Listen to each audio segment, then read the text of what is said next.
پہلے نماز فرض ہوئی، معراج کی رات 50 نمازیں فرض ہوئیں، پھر موسیٰ علیہ السلام کے عرض کرنے پر ہمارے آقا نے 5 کروائیں۔ اب 5 نمازیں 50 کے برابر۔ حضور صلی اللہ علیہ وسلم اور صحابہ کرام معراج سے پہلے بھی نمازیں پڑھا کرتے تھے۔ اس وقت رات کا قیام فرض تھا۔ قرآن مجید اور احادیث کریمہ میں سینکڑوں مرتبہ نماز کی تاکید آئی ہے۔ فرمان فاروق اعظم رضی اللہ عنہ، میرے نزدیک سب کاموں سے اہم نماز ہے۔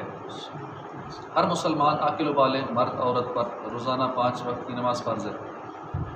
نماز خالص بدنی عبادت ہے، اس میں نیابت جاری نہیں ہو سکتی، یعنی ایک کی طرف سے دوسرا نہیں پڑھ سکتا کہ میں اپنی جگہ کسی اور کو وکیل بنا دوں، اپنا نائب بنا دوں، میری جگہ وہ پڑھ لیا کرے، یہ آپشن نہیں۔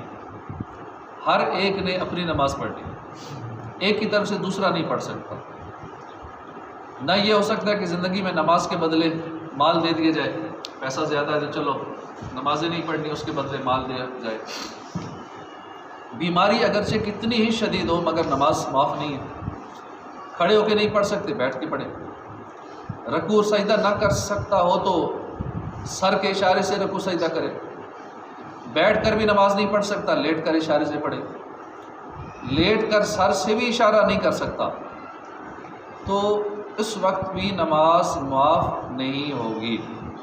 البتہ وہ فی الحال نماز نہ پڑھے، جب تندرست ہو جائے تو نمازوں کی قضا پڑھے۔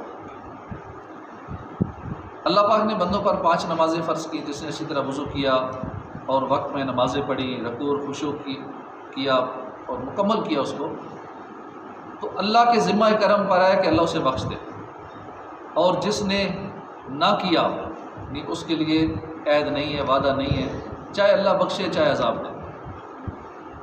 نماز اندھیری قبر کا چراغ ہے، نماز عذاب قبر سے بچاتی ہے، نماز قیامت کی دھوپ میں سایہ ہے، نماز پل صراط کے لیے آسانی ہے، نماز جہنم کے عذاب سے بچاتی ہے، نماز سے رحمت نازل ہوتی ہے، نماز سے گناہ معاف ہوتے ہیں، نماز دعاؤں کی قبولیت کا سبب ہے، نماز بیماریوں سے بچاتی ہے، نماز سے بدن کو راحت ملتی ہے، نماز سے روزی میں برکت ہوتی ہے، نماز بے حیائی اور برائی سے روکتی ہے، برے کاموں سے روکتی ہے، نماز میں سینکڑوں بیماریوں کا علاج ہے،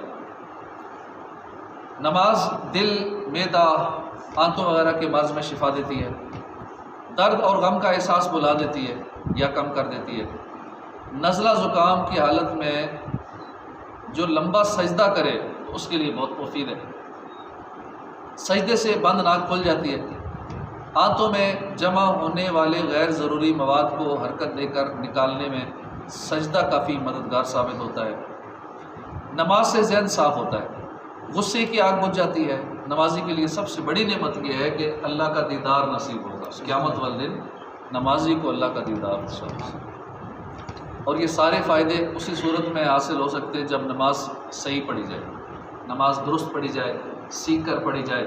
اگر غلطیاں ہوں گی نماز میں تو پھر یہ سارے فائدے حاصل نہیں ہوں گے، صرف ٹائم بھی ویسٹ ہوتا رہے گا اور فائدہ کچھ نہیں ہوگا، اور نماز قبول بھی نہیں ہوتی۔ جو نماز غلط پڑھیں، رکوع سجود ٹھیک نہ ہوں، واجبات، فرائض، مفسدات نماز کا اگر پتہ نہ ہو تو نمازیں ضائع ہوتی ہیں، قبول بھی نہیں ہوتی، فائدے بھی نہیں ہوتے۔ اللہ پاک ہمیں درست نماز پڑھنے کی توفیق عطا فرمائے۔ آمین۔ الحمدللہ۔